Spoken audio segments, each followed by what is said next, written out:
이번 시간에 우리가 이제 소멸시효에 대해서 한번 살펴보도록 그렇게 하겠습니다.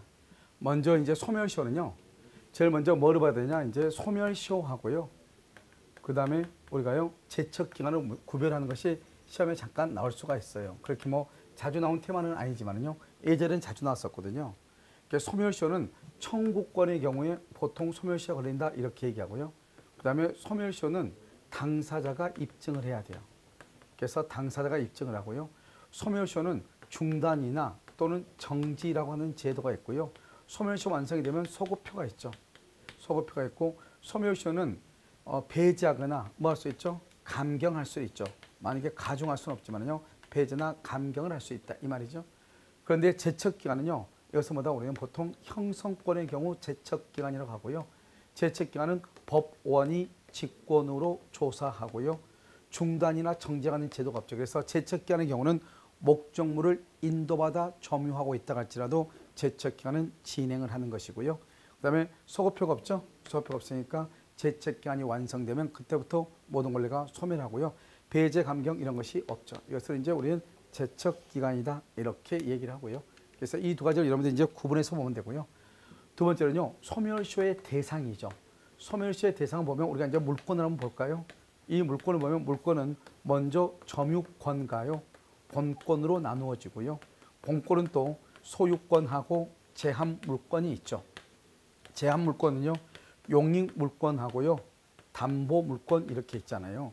그럼 여기서 이제 보면 점유권은 소멸시효 걸리지 않죠. 왜냐하면 점유할 때 잡으면 점유가 있고 놓으면 점유가 없어지죠. 소유권은 한 곳에 있어서 소멸시효 걸리지 않죠. 용익권은요, 여기 있어요. 지상권, 이러면 지역권, 전세권 이렇게요. 용익권은 지역권은 20년의 소멸시효 걸리는 것이 확실한데요.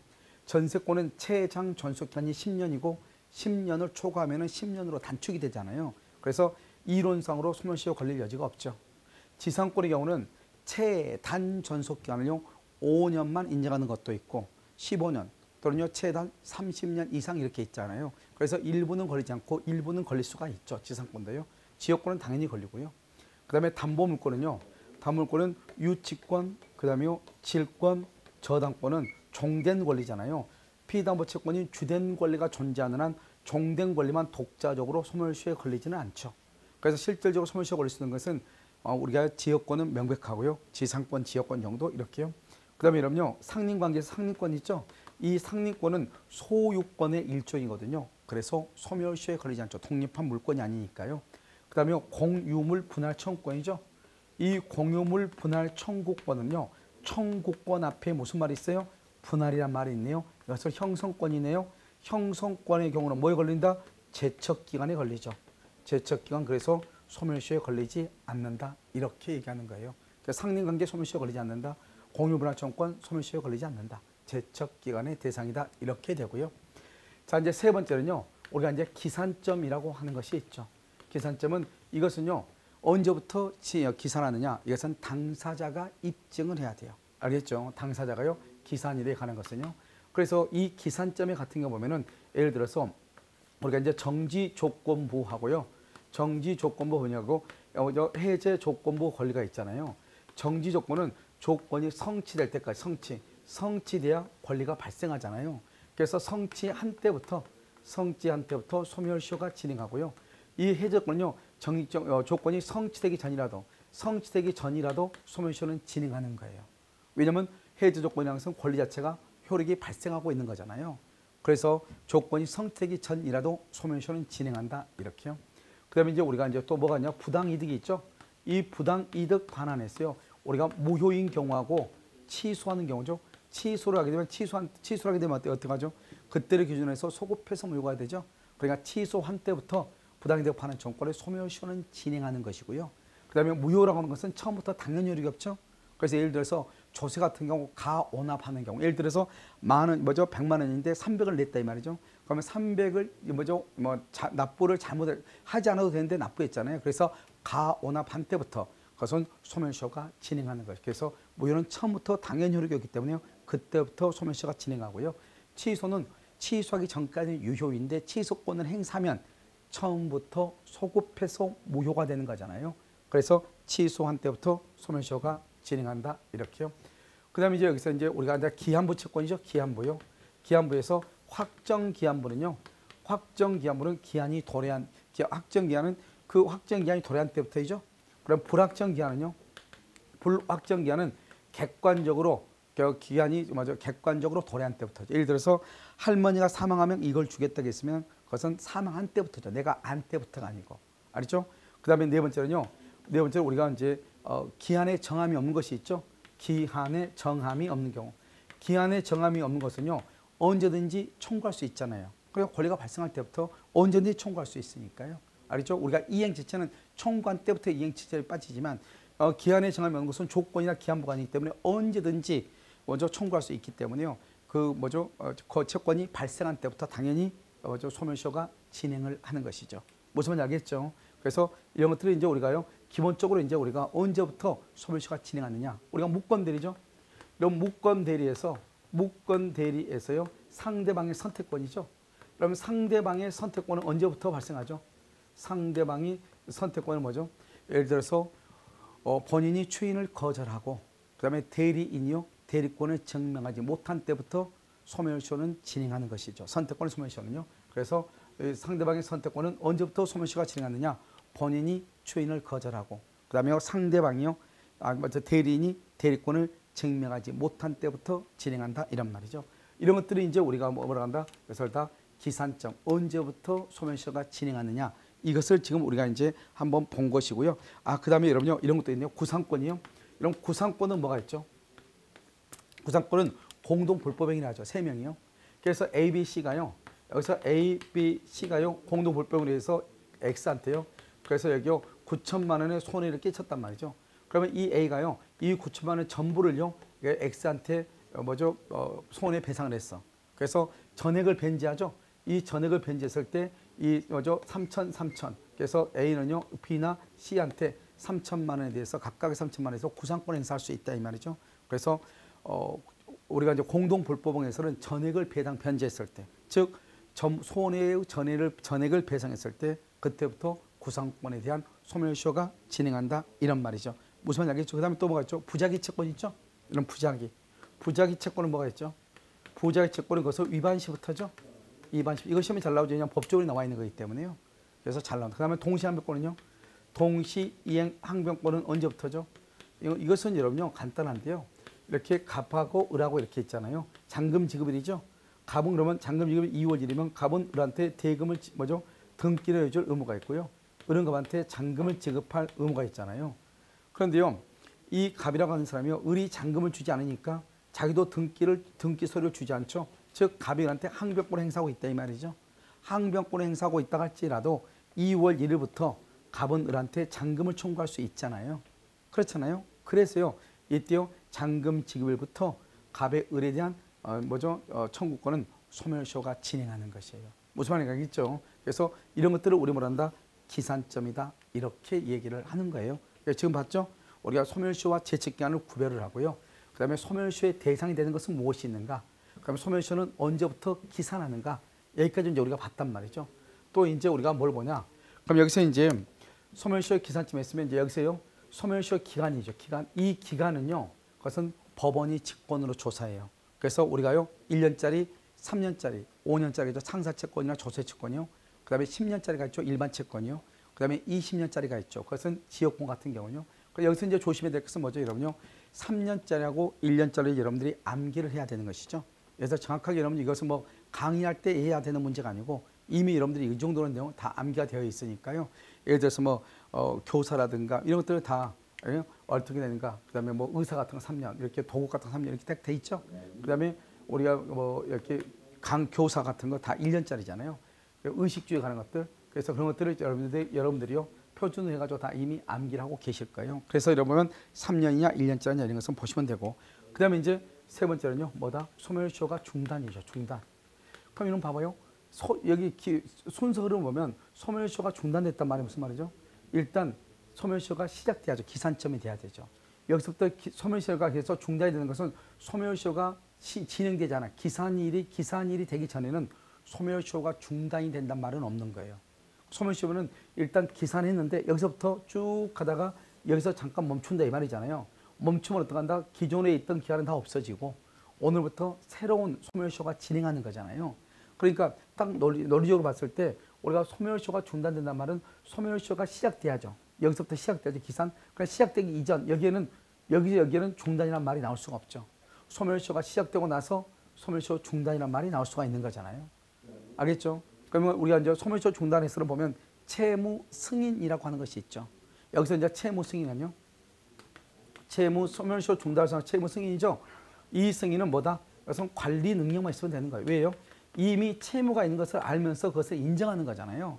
새로운 채무를 부담하는 게 아니잖아요. 그러니까 이때는 관리 능력만 있으면 된다. 이렇게 처분 능력이나 처분 권한은 필요가 없다. 이렇게 얘기하죠. 그래서 소멸시효가 중단이 돼서 그래서 소멸시효 중단의 효력이 있죠. 효력이 있고 그다음에 소멸시효가요. 여기서 이제 시효가 완성이 되죠. 완성이 되면 어떡하죠?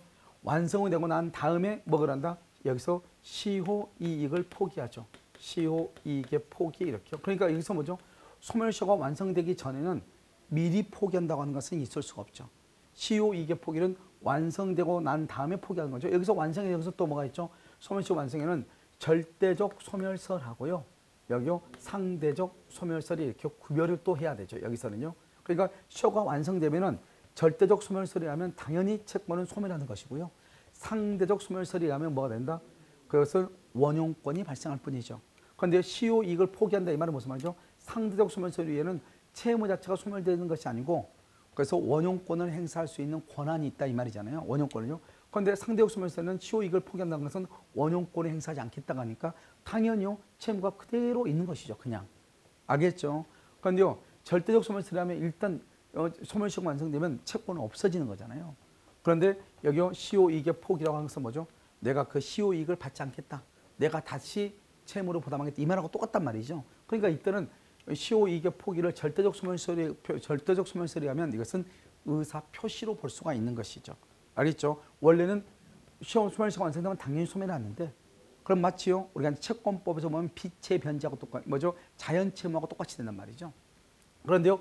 소멸이 됐음에도 불구하고 그걸 알면서 내가 갚아주겠다는 거잖아요. 그러니까 소멸시효가 완성된 사실을 알면서 갚아주면 악의의 피체 변제가 되고 소멸시효가 완성된 것을 모르고 변제하면요. 도의관념에 적합한 피체 변제가 되는 것이죠. 그런데요. 여기 상대적 소멸설이라면요.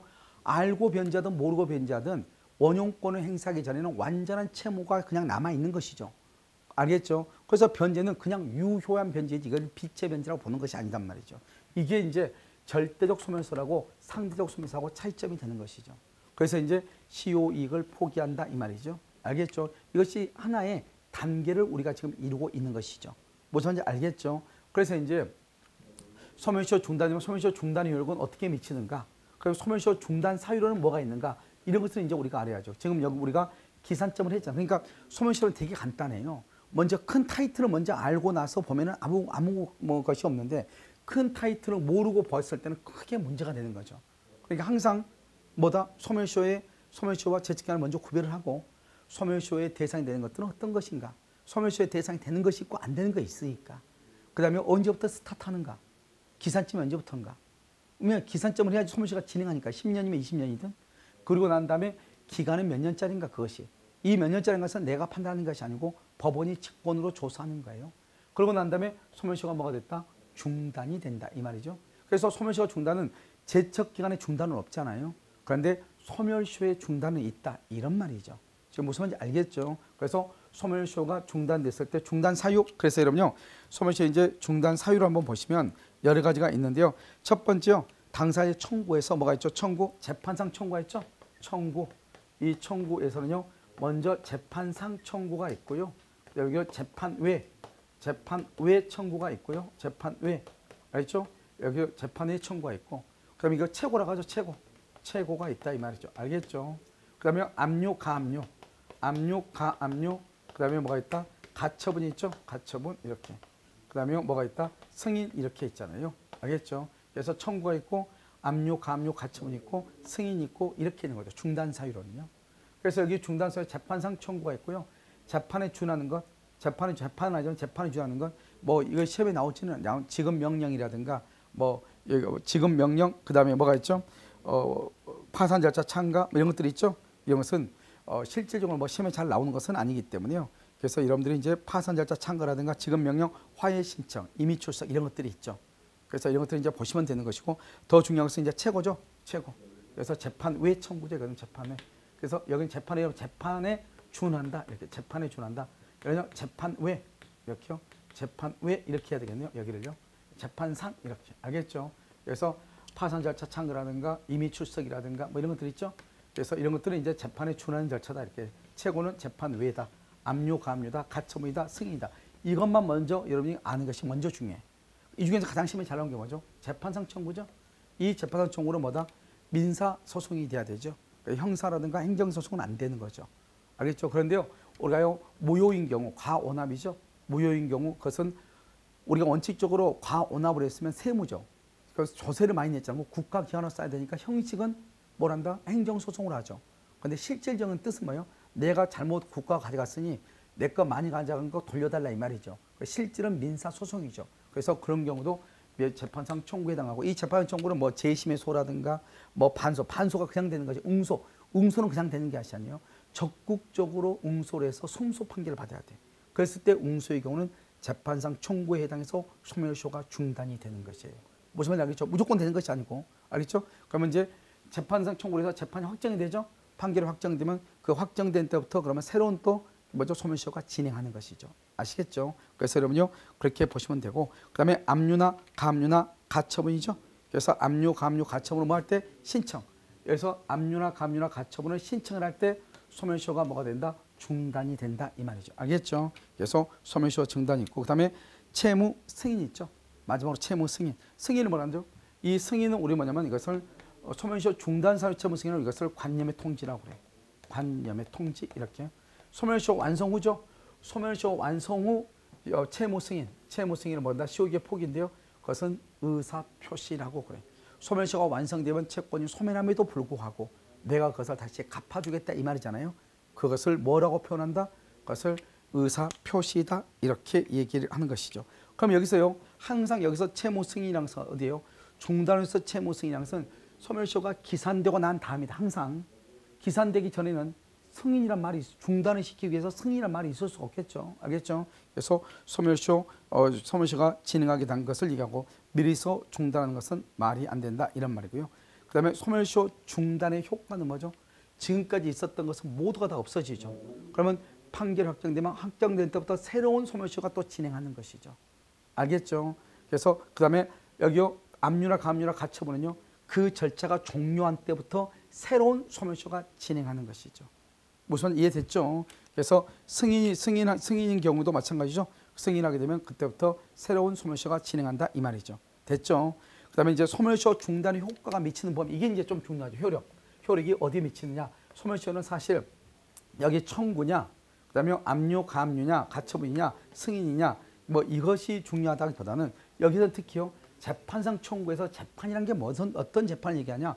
응소되고 재심되고 다 된다 이 말이죠. 특히 응소의 경우는 적극적으로 응소해서 승소해야 된다 이렇게 얘기했죠. 알겠죠? 그것은 다 되는데 형사재판 안 되죠 물론. 그래서 그 다음에 이제 소멸시효 중단의 효력. 알겠죠? 효력이 미치는 범위. 그것을 한번 보셔요. 그래서 미치는 범위 원칙적으로는요. 당사자 및 승계인 간. 승계인. 그래서 당사자와 승계인 간에만 미친다 이렇게요. 공유자 한 사람이 공유물의 보존행위로서 청구를 하죠. 한 사람이 보존행위로서 청구를 하면 그것은 거기에 여기 소멸시효 중단은 당사자하고 그 승계인간이죠. 공유자가 세 사람인데 한 사람만 청구했다 이 말이죠. 보존행위로. 그러면 그 공유자에 한해서 발생하고 이때 승계인은 어떤 승계인이다? 중단 소멸시효가 중단되고 난 후에 승계한 사람. 즉 특정 승계인, 포괄 승계인을 포함한 사람. 알겠죠? 여기서 특정 승계인, 포괄 승계인 당사자와 그 승계인이죠. 그 당사자와 소멸시효가 중단된 이후에 승계한 특정 승계인, 포괄 승계인을 포함하는 것이다. 무슨 말인지 알겠죠? 그것을 얘기하는 것이에요. 물론 이제 여러분요, 우리가 이제 여기 보면 연대채무 있죠. 연대채무하고 보증채무가 있죠. 그러면 어느 연대채무자에 대한 뭐죠? 이행청구. 이행청구는 다른 연대채무. 연대는 뭐죠? 채무자가 하나로 딱 묶여 있잖아요. 한 사람에 대한 청구는 다른 사람한테 다 효력이 있죠. 우리 이것을 절대적 효력이라고 얘기하는 거잖아요. 채권법에서요.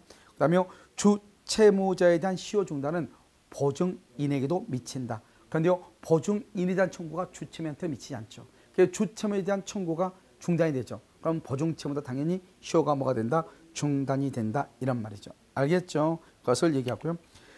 그 다음에 여러분요, 우리가 이제 가장 또 중요한 것은 청구권하고 손해배상 청구권, 채무 불이행에 대한 손해배상 청구권하고 불법행위하고는 벌써 성립 요건이 다르잖아요. 알겠죠? 채무 불이행은요, 채무자의 잘못이 있어야 되죠. 근데 불법행위는요, 고의나 과실로 인한 위법행위로 인하여 타인에게 손해를 끼친 경우죠.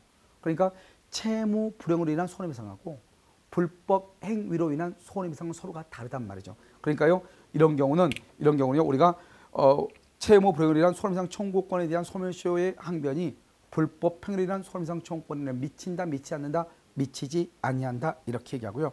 특히 여러분요, 일부 청구가 문제죠. 일부. 그래서 일부에 대해서 채고를 했단 말이죠. 그러면 어떻게 될 것인가? 그래서 청구 부분이 특정될 수 있는 일부 청구는 일부에 대해서만 청구하면요, 특정해서 A하고 B하고 C가 이렇게 세 가지가 있는데요, 나는 이 빨간 것만 이렇게 청구했단 말이죠. 그러면 거기에만 원칙적으로 미치죠. 그렇지 않고요, 일부 청구는 원칙적으로 전부에 대해서 효력이죠. 특정될 수 있으면 그 특정된 부분에 대해서만 소멸시효가 미치지만 그렇지 않는 경우 일부 청구는 전부에 대한 청구로 볼 수 있다 이런 말이죠. 무슨 말인지 알겠죠? 그렇게 보시면 되고요. 그 다음에 이제 소멸시효에 뭐가죠? 정지라고 되어 있죠. 우리가 이제 중단이 있고요. 여기 또 뭐가 있다? 정지가 있는데, 정지는 여러분요, 네 가지가 있죠. 첫 번째마다 제한 능력자. 제한 능력자를 위한 거 두 가지가 있어요. 법정 대리인이 없는 경우가 있고, 그죠? 관리자에 대해서 제한 능력자의 권리가 있고요. 그 다음에 혼인관계. 혼인관계에 관한 것. 혼인 뭐죠? 부부 사이죠? 부부관계요. 그 다음에 상속재산. 그 다음에 천재사변인데, 다른 것들은 다 몇 개월이죠? 6개월이죠. 그런데 천재사변의 경우는 몇 개월이다? 1개월이다. 이게 중요하죠. 알겠죠? 중단, 그 사이가 종료된 다음부터 1개월 내 시효로 중단, 소멸로, 뭐죠? 시효가 완성되지 않죠. 1개월. 그래서 천재사변은 그 사유가 종료된 날부터 1개월 이내는 시효가 종료되지 않는다. 알겠죠? 완성되지 않는다 이 말이죠. 나머지는요, 제한능력자. 그 다음에 부부간의 관계죠. 그 다음에 뭐다? 상속재산이죠. 여기는 몇 개월이요? 6개월이다. 알겠죠? 6개월 내에는 완성되지 않는다. 6개월. 그 다음에 천재사변은 몇 개월? 1개월. 이거 하나만 알면 되죠. 정지는 뭐 시험에 그렇게 자주 나온 것이 아니기 때문에요. 그 다음에 특히요, 이렇게 중단과 정지라고 하는 것은 어떻게 되는 것이다? 중단과 정지는요, 그것은 소멸시효만 있고 어디에는 없는 것이다. 제척 기관에는 없는 것이다. 이렇게요. 그 다음에 이제 소멸시효의 이제 효력. 우리가 지금 이제 중단 효력을 이제 봤죠. 그 다음에 이제 소멸시효 완성 효과. 지금 여기는 중단이고 중단의 효력이고요. 소멸시효가 이제 완성이 되죠. 아까 우리 다 했어요. 절대적 소멸설과 상대적 소멸설. 여러분요, 절대적 소멸설은 어떻게 한다고 그랬죠? 절대적 소멸설은 소멸시효가 완성되면 그 권리는 절대적으로 소멸하는 거예요. 아시겠죠? 그래서 절대로 소멸을 하고요. 완성된 사실을 알고 변제하면 악의 빛의 변제. 모르고 변제하면 그러면 도의관념에 적합한 빛의 변제가 되는 것이죠. 그 다음에 소멸시효가 완성이 됐잖아요. 그래서 완성이 되는데 시효 이익을 포기한다 이 말은 소멸시효 이익을 내가 받지 않겠다 이런 말이죠. 그러니까 그것은 새로운 채무로 부담하는 거나 마찬가지죠. 그래서 우리가 봐봐. 여기요. 소멸시효 중단 사유로서 채무 승인은 관리 능력만 있으면 되죠. 그런데 여기요. 소멸시효 완성 후 시효 이익의 포기는 새로운 채무를 부담하는 거나 마찬가지겠어요. 여기서 뭐가 있어? 처분 권한자가 해야 돼. 알겠죠? 관리 권한으로 안 돼. 처분 권한자가. 그 다음에 상대적 소멸설은요. 소멸시효가 완성됐다 하더라도 그래서 채무는 소멸하지 않고 그대로 존속하고 내가요. 소멸시효가 완성됐다고 내가 원용권을 행사를 해야지 소멸하는 것이죠. 그래서 원용권을 행사하지 않으면 소멸한다 안 한다 안 하고 그대로 채무가 존재하기 때문에 내가 소멸시효가 완성된 사실을 알고 변제하든 모르고 변제하든 것은 유효한 변제가 되는 것이에요. 알겠죠? 그것은 그 다음에 소멸시효가 완성됐는데 시효 이익을 포기한다고 하는 말의 뜻은 내가 원용권을 행사하지 않겠다 이런 뜻이에요. 알겠죠? 그래서 절대적과 상대적은 완전히 다른 말이 되는 것이죠. 그래서 소멸시효 효력, 이거 절대적과 상대적을 여러분 보시고, 그 다음에 이제 판례는 절대적 소멸설의 입장이다 이렇게 보시면 되는 것이고요. 그 다음에 원용권자가 누구죠? 소멸시효 완성으로 직접적으로 이익을 받을 채무자. 보통은 채무자가 이익을 받죠. 그 다음에 채무자와 그 승계인이죠. 알겠죠? 그래서 주채무자가 시효 완성으로 소멸하죠. 주체무가 없어지죠. 그러면 보증채무는 주체무보다 더 클 수가 없단 말이죠. 그래서 주체무가 시효 완성을 소멸하면 당연히 보증인도 보증채무도 시효 완성을 주장할 수가 있다 이 말이죠. 알겠죠? 그런데 반대로 주체무자가 시효가 완성이 됐는데요. 주체무자가 시효 이익을 포기해요. 포기한다고 할지라도 이미 소멸시효가 완성되면 절대적 소멸시효의 입장에서는 채무가 소멸했는데 채무자가 소멸하고 난 상태에서 새로운 채무를 부담한다는 뜻과 마찬가지잖아요. 그렇기 때문에 그때는요. 보증인은 그때는 뭐를 할 수 있다. 그때는 시효 완성을 주장할 수가 있게 되죠. 그 다음에 소멸시효는요. 당연히 소급표가 있죠. 언제요? 기산일을 소급하죠. 기산일을 소급하죠. 그런데 뭐 제척기간은 소급표가 있다 없다? 없다. 아까 그렇게 얘기했죠. 그래서 그것을 두 가지를 비교를 잠깐 해야 돼요. 무슨 말인지 알겠죠? 그래서 그렇게 보고요. 그 다음에 소멸시효 완성으로 원본 채무를 면하게 된 자는 원본 채무의 소멸시효 기산일 이후의 이자. 여기 봐봐. 소멸시효가 완성이 되면은 기산일부터 뭐죠? 채권이 없어지니까 기산일 이후에는 그 이자를 지급할 필요가 있다 없다? 없다 이란 말이죠. 그것을 얘기하고요. 그 다음에 완성 전에 상계할 수 있었던 채권은 완성 후에 도모할 수 있다. 상계할 수 있다. 이것은 조문이 잘 나와. 그러니까 이 조문은 여러분들이 잘 아시고. 그 다음에 시효이익의 포기라고 되어 있죠. 포기. 시효이익의 포기는 절대적 소멸시효는 내가 시효이익을 받지 않겠다 이런 뜻이고 상대적 소멸시효는요. 원용권을 행사하지 않겠다는 것이죠. 알겠죠? 그것을 얘기하고요. 그러면 시효 완성 전, 완성되기 전에 포기란 말은 나올 수가 없죠. 완성을 한 후에만 포기란 말이 나올 수 있고요. 그 다음 소멸시효는 배제나 연장이나 가중은 안 되지만 감경이나 연장이나 가중은 안 되지만 배제나 감경은 되죠. 연장이나 가중은 안 되고 알겠죠? 그래서 배제, 연장, 가중, 소멸시효를요. 배제, 그러면 배제란 말이 뭐죠? 소멸시효는 아예 없이 그냥 소멸시효가 그냥 끝까지 가는 거 채권이 안 되죠. 가중 너무 크게 하면 안 되죠. 연장해도 안 되죠. 그런데 뭐는 된다? 경감이나 경감 또는 단축은 가능하죠. 단축. 그래서 여러분요 뭐가 안 된다?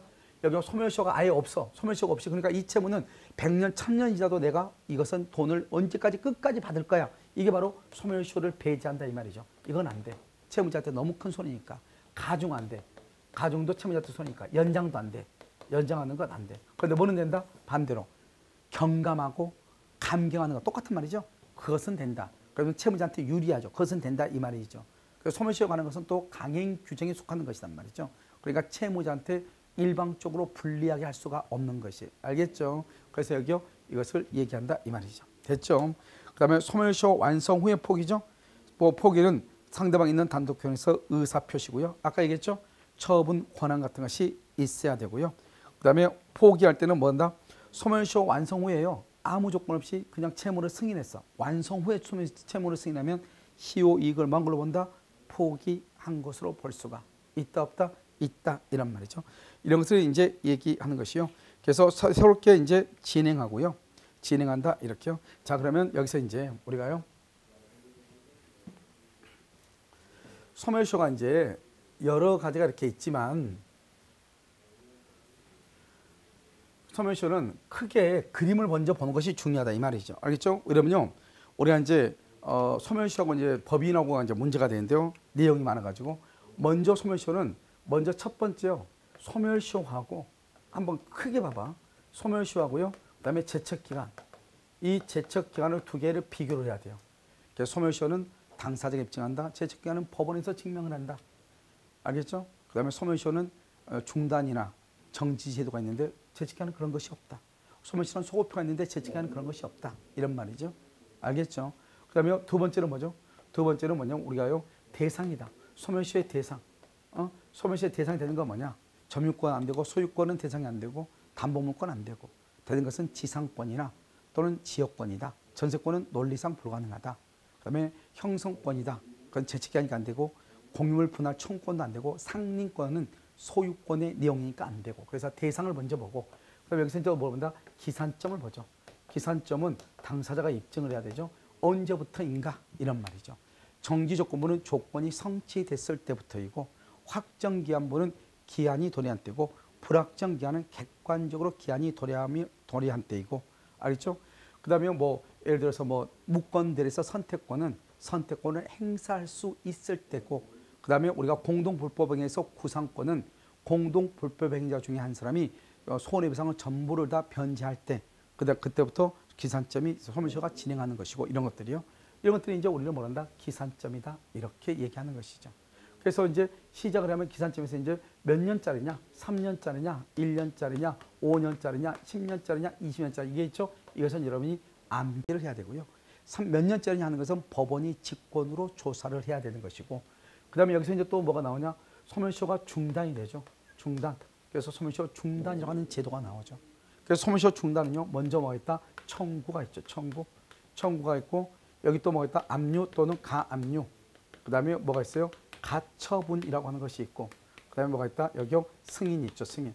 이때 승인은요, 소멸시효 중단 사유로서의 승인이라는 것을 뭐라 한다? 이것을 관념의 통지다. 이렇게 얘기하고요. 관념의 통지. 그러면 압류, 가압류, 가처분. 그 다음에 이때 청구가 중요하죠. 청구는 재판상 청구가 있고, 그 다음에 재판 외 청구가 있죠. 재판 외 청구로 말한다. 우리는 이것을 최고라고 얘기하는 것이고, 재판상 청구는요, 민사 재판을 얘기하죠. 형사나 행정재판은 원칙적으로 안 되지만 과원합의 경우는 행정재판의 형식을 띠지만 그 실질은 그것은 민사의 소송이기 때문에 재판상 청구에 해당하고 재심이라든가 반소라든가 응소도 다 된다. 응소의 경우는 적극적으로 응소해서 승소를 해야 된다. 그 다음에 여기 재판에 준하는 절차, 재판을 준한다. 지급 명령이라든가 이런 것들이 있죠. 파산 절차 참가라든가 이런 것들이 있다. 그래서 중단이 된다. 그러면 중단에 대해서 소멸시효 중단의 효력이죠. 소멸시효 중단의 효력을 어떻게 한다? 이 소멸시효가 중단되면은 이 지금까지 있었던 시효 기간은 다 없어지고 지금부터 새로운 소멸시효가 진행하는 것이죠. 알죠? 소멸시효 중단은 그 당사자와 승계인 간에만 미치죠. 그 승계는 중단 이후에 특정 승계인 포괄 승계에게 미친다 이 말이죠.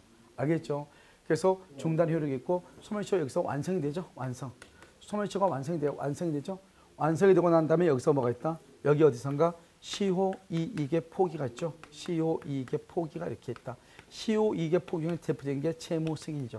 그래서 소멸시효가 완성되고 난 후에 채무 승인은 시효이익의 포기로서 이것은 뭐에 해당한다? 의사 표시에 해당을 하는 것이고, 소멸시효가 지금 여기 완성이 됐잖아요. 소멸시효가 완성이 되면 여기서 뭐가 있다? 절대적 소멸설하고 여기요 상대적 소멸설이 있다. 절대적 소멸설은 시효가 완성되면 모두 채권은 소멸하는 것이고, 알면서 변제하면 악의 비치 변제, 모르고 변제하면 도의관념에 적합한 비치 변제, 상대적은 원용권을 행사하기 전에는 채권은 소멸하지 않는 거기 때문에 그래서 알고 변제하든 모르고 변제하든 유효한 변제가 되고, 시효이익의 포기는 상대적 소멸설에서는 원용권의 포기고, 그 다음에 절대적 소멸설은 시효이익을 받지 않겠다는 뜻이다. 이렇게 알겠죠? 그래서 소멸시효 완성 후에 시효이익을 포기할 때는 처분 권한이 있어야 되지만 소멸시효 중단 사유로서 채무를 승인을 할 때는 그것은 처분 권한이 아니고 뭐만 있으면 된다? 이것은 관리 권한만, 관리 능력만 있으면 되는 것이다. 이거고요. 소멸시효 중단은 기산점 이후의 문제이고, 소멸시효가 기산되기 전에는 중단이라는 말이 나올 수가 없는 것이고, 그 다음에 시효이익의 포기도 마찬가지죠. 시효이익의 포기는 완성이 되고 난 다음에 나오는 말이고, 소멸시효가 완성되기 전에는 포기라고 하는 것은 있을 수가 없다. 알겠죠? 그래서 소멸시효 이익을 미리 포기할 수는 논리적으로 없는 것이다. 이 말이죠. 그 다음에 우리가요, 소멸시효 효력에서 중요한 것은 우리가 소멸시효는 가중하거나, 그 다음에 배제하거나, 그 다음에 연장할 수는 없죠. 그러면 경감이나 또는 감경할 수 있어도. 알겠죠? 그래서 우리가 이것을 뭐라 한다? 소멸시효라고 하기 때문에요. 먼저 여러분들이 내용이 많고 적고 떠나가지고 여러분이 가지고 있는 자료들이 있잖아요. 요약집 자료. 그 요약집 자료 중에서 먼저 구조, 이게 소멸시효는 문제도 많이 나오지만 먼저 이렇게 양이 많은 것들은 목차를 먼저 아는 게 아주 중요해. 먼저 우리가 소멸시효냐 재측기한이냐. 두 번째, 언제부터 소멸시효가 시작되느냐. 소멸시효가 어떤 것이 소멸시효의 대상이 되느냐 안 되느냐. 우리가 소멸시효로 되려면 소멸시효의 대상이 되는 것을 상도를 해야 될 거 아니에요. 처음부터 소멸시효의 대상이 되지 않으면 우리가 이걸 논할 필요가 없는 거잖아요. 그래서 소멸시효의 대상이 돼야 된다. 그럼 언제부터 소멸시효가 진행하는가? 기산점이다. 그러고 나서 뭐란다? 그 다음에 몇 년짜리인가? 그 다음에 소멸시효를 중단시킨다. 그 소멸시효 중단의 효과가 있고, 그 다음에 소멸시효가 중단되지 않고 소멸시효가 완성이 될 수 있죠. 그럼 소멸시효가 완성됐을 때는 어떻게 할 것인가? 그래서 소멸시효 완성의 효과에서 절대적 소멸설과 상대적 소멸설이 있고, 그 다음에 소멸시효 완성 후에 시효이익을 포기할 수 있다. 이렇게. 이것을 여러분들이 논리적으로 쭉 가지면서 책을 보면은 여러분들이 가지고 있는 책을 보면 아무것도 아니에요. 그러니까 모든 것이 다 거기에서 다 해결이 될 거예요. 이것을 우리는 뭐란다? 소멸시효다. 이렇게 얘기를 하는 것이에요. 뭐 전혀 알겠죠? 이렇게 하고 여러분요, 이제 우리가 이제 그 채권법, 민법 총칙에서는요, 법률형부터 전부 D까지 다 있죠. 이제 이 앞부분에서는 여러분들이요, 뭐죠? 신의 성실론 칙이나 이런 것은 여러분들이 지금 시험 치는 기간이에요. 이것은 뭐 여러분들이 다 알 수 있죠. 그다음에 제한 능력자 있죠. 미성년자, 피성년 의견인, 피한정 의견인. 그다음에요, 제한 능력자에 있어 뭐죠? 제한 능력에 있어서 상대방의 보호에 있죠. 상대방 보호에서 촉구권이 있고요. 그다음에 단독행위의 경우 거절권이 있고, 그다음에 계약의 경우 철회권이 있잖아요. 뭐 이런 것들을 여러분들이 기본적으로 알고 있는 것들이기 때문에요. 우리가 이제 나머지 시간으로 하나 타임으로 뭘 보냐? 법인에 대해서 우리가 한번 보자고. 똑같아요. 법인도 이렇게요. 법인도 양이 많은 것처럼 보이잖아요. 아주 간단해요. 그래서 법인도 뭐냐면 뭐를 보느냐? 목차를 쭉 보는 거죠. 목차를. 알겠죠? 여러분들이 이제 기본 강의를 때 항상 그렇게 연습이 다 돼 있어야 돼요. 그러니까 뭐 우리가 어떤 책들이랑 강의를 하다 보면 사단법인 정관 작성하다가 또 재단법인 정관 작성하다가 자꾸 이렇게 가면 안 되고 하나의 룰, 틀을 쭉 가지고 가가지고 끝까지 딱 봐야 되는 거란 말이죠. 무슨 말인지 알겠죠? 그래서 우리가 그것을 한번 살펴보도록 그렇게 하겠습니다. 잠깐 쉬었다가요. 다시 하도록 그렇게 하겠습니다.